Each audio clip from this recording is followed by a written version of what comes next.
Damage situation after the typhoon. Typhoon Bualoi, also known as Typhoon No. 10, struck the north-central and south-central regions of Vietnam in late September 2025, bringing torrential rains, severe floods, landslides, strong winds, and a combination of multiple disasters. According to official reports and local media, the numbers are alarming. Human losses.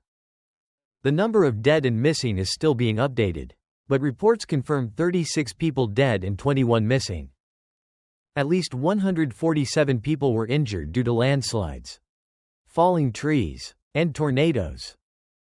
In earlier reports, the combined total of dead and missing reached 51 people, 29 dead, 22 missing, when including additional hard-hit provinces.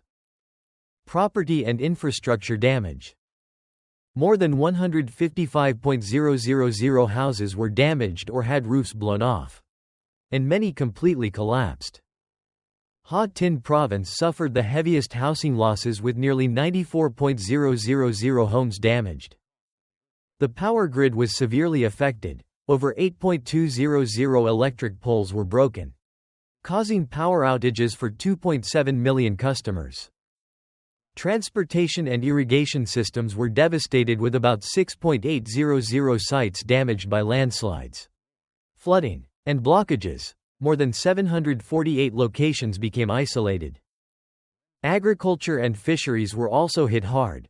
Over 51,000 hectares of crops were destroyed or submerged, and 13,400 hectares of aquaculture were washed away.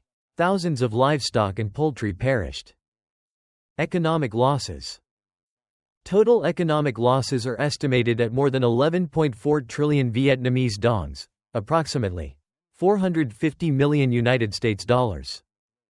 Ha Tinh province alone suffered an estimated 6 trillion Vietnamese dongs in damages to homes, production, and infrastructure.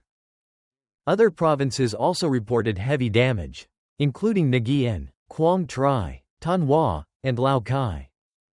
The Word of God today according to the Gospel of Matthew, chapter 18, verses 1-5.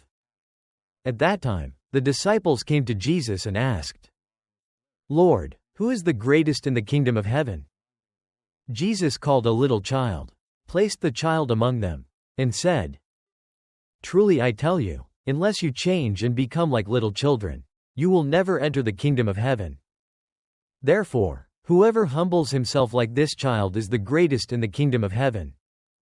And whoever welcomes one such child in my name, welcomes me. Beware that you do not despise one of these little ones, for I tell you that their angels in heaven always behold the face of my Father who is in heaven."